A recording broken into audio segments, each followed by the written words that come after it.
All right, so I said I was going to do a team review, and that's what I'm going to go ahead and do and get it out to the channel so you can understand what team I'm playing with. I'm going to try to keep it quicker. I feel like I've tried to do this one or two times, and I end up talking forever. So thank you, HutDB, for giving me way too many stats and way too many good things here. Because the problem with HutDB, if you can find one, right, is that you end up tweaking things left and right. So I told myself I'm going to start this YouTube channel and hopefully be able to nail a team down. So far, so good. I've really enjoyed this team. So let's talk a little bit about it. First thing you should probably note, I do have guys that shoot left on the right side, and I've got people who shoot right on the left side. So Simmons is a right wing. He shoots right. It obviously helps if you're trying to cut to the middle in order to get those snipes. It also helps whenever you have really any type of one-timer. As long as they're in their position, you're going to be good and be able to hopefully hammer some of those one-timers home. So Simmons, Matthews, and Draisaitl. I never used their cards really that much. The only one I've used was Matthews before the upgrades. I liked Matthews. He hung around my fourth line. Either he was going to be a right winger or a center. He had decent face-off ratings, so he was still viable for the fourth line. Now he is an absolute monster. All three of those guys up there, I cannot say enough about how good those cards are now. And I think they're extremely valuable. Simmons I got for under $200,000. Matthews I got for $28K. Thank you very much to whoever posted that at the 12th hour when I randomly checked. And Draisaitl I got him for $180K. I'm just so shocked at how good those cards are. I don't want their team of the year because I have so many synergies activated. And we'll get into that in a minute. But those guys have been a solid top line. My second line is Sullivan, Richards, and Graves. So a couple things here. Richards, it's hard to move him off that top line, but the first and second line get out there so much that it's still okay. You still feel like you do use Richards enough. Matthews doesn't have as good of a face-off rating, obviously, because Richards is 99, but as long as you know the counters, you're going to be okay. And you can win those, just know what your other opponent's going to try to do, win it, and you're good to go. So Richards has been nice. He never loses face-offs. I don't know. You're usually going up against another Richards, and when you're on the second line, you're going up against somebody else. So it's a better matchup for you.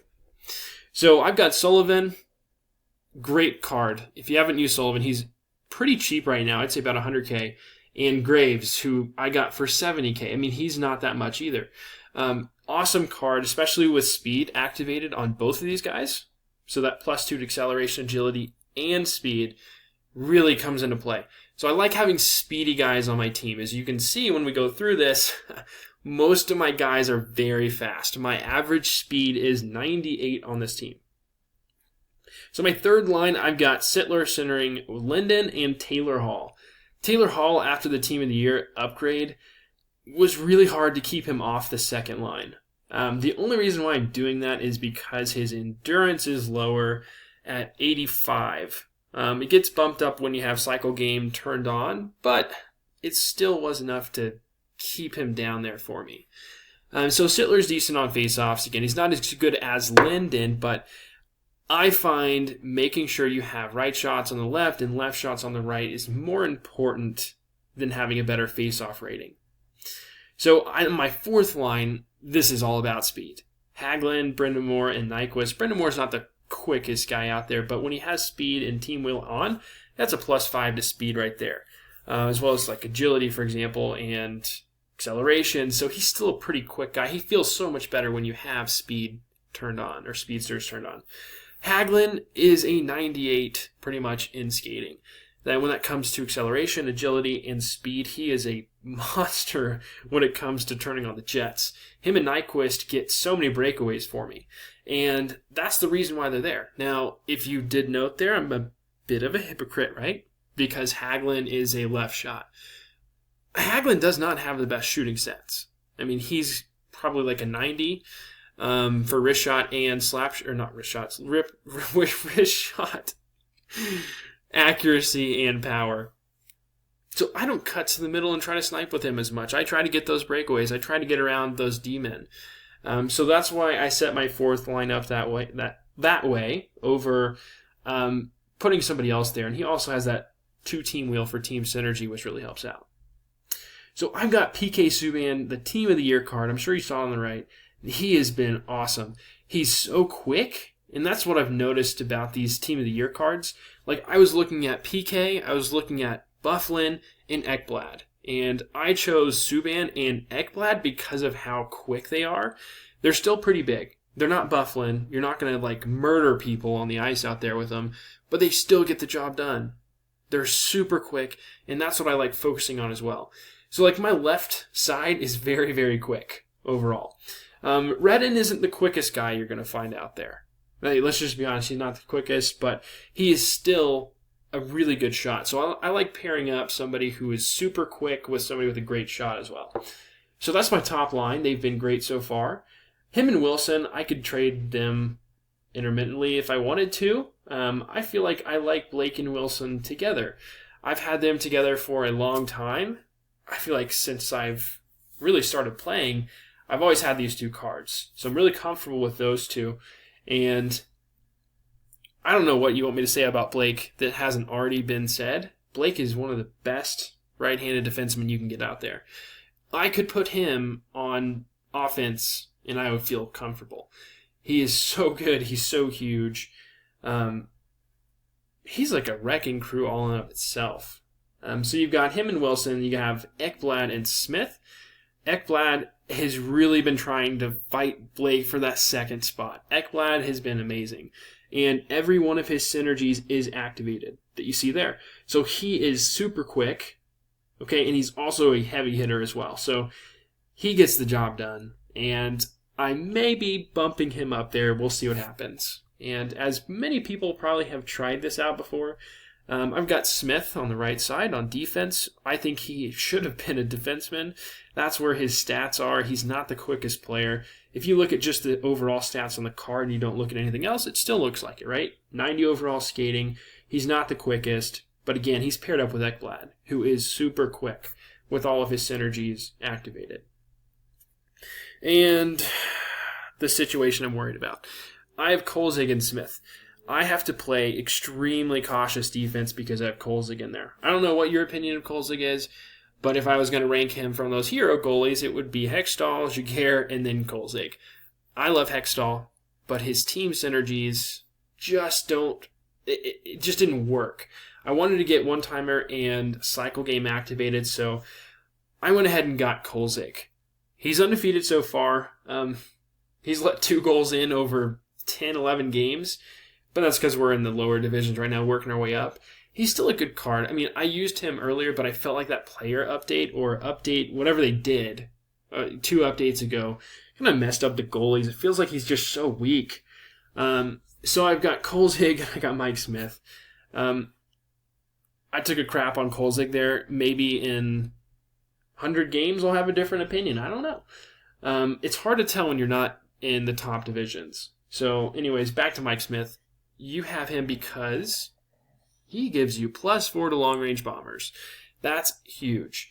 So that's the reason why I have him. And jokingly to myself, if I do end up taking Sittler out of the lineup, he is actually still going to activate my Wicked Wristers. If you look down here, over at my player synergies, that would take out 2 and it would still be active. So I think it's hilarious they gave him that, and it actually may pay off for me.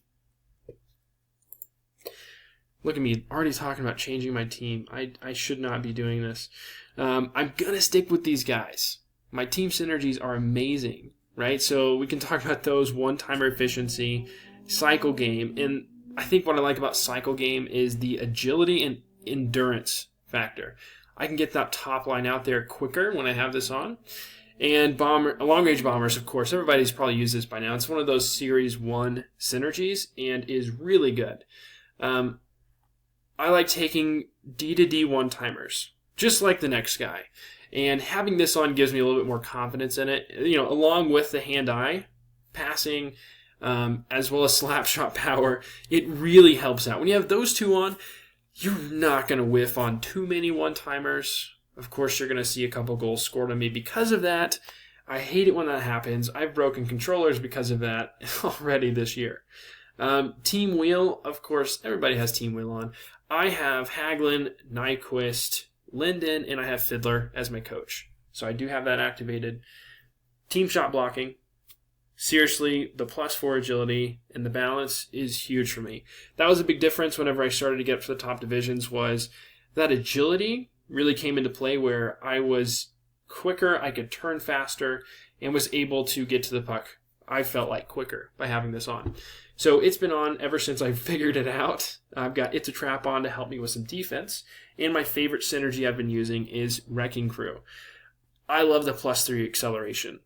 The balance, body checking, and strength for a cycle game with some of my bigger players up here, it really does help a lot. Like this top line seems so much bigger and stronger whenever that is on. And I feel like I can get to every single puck that is out there. I swear to God. But then again, I have to remember I'm in like D8 right now, working my way up. We'll see if that changes, because the higher we go, the more people are going to have these activated.